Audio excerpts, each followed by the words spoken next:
Dober dan! Ne vem, če veste, ampak obstaja en legendaren podcast z imenom Številke, ki naslednji teden praznuje svojo 100. epizodo in v ta namen sem posnel tole video voščilnico. Ok, nedavno sem bil gost v Številkah, mislim, da je bila to 94. epizoda in ko je bila objavljena, sem jo seveda takoj z veseljem šel poslušati, potem pa sem naredil usodno napako. Na rtvslo.si sem stisnil na gumb prikaži komentarje.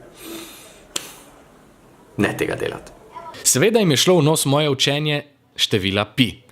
Uporabnik Lucky SS pravi, da je to zanimivo, a brez uporabne vrednosti. Gospod Troličnež pravi, da je to piflanje nepotrebnih 1000 decimalk in gospod Poldi zaključi, da je to posiljena pamet.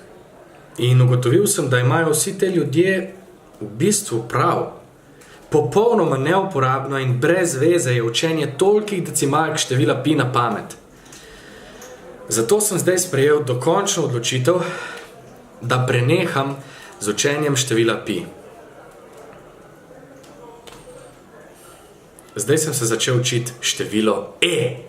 Število e je čist druga zgodba, število e pa je res povsod. Število e je šele zakon. In ker naslednji teden snemate 100. epizodo številk, prvih 100 decimalk števila e posvečam številkam. Takole gre. Število e je 2,71 82 81 82 84 59 04 52 35 36 02 87 47 13 52 66 24 97 75 72 47 09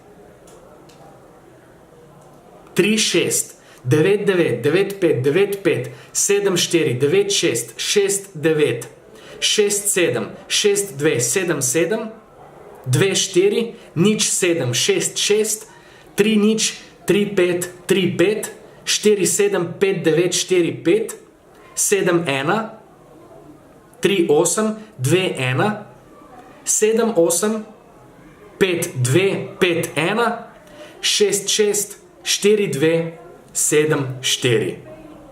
Yes. To je bilo mojih 100 številk za številke. Lepo vas pozdravljam in vam želim vse najboljše. A štekaš kao ker to bil Super podcast in upam, da jih bo še čim več.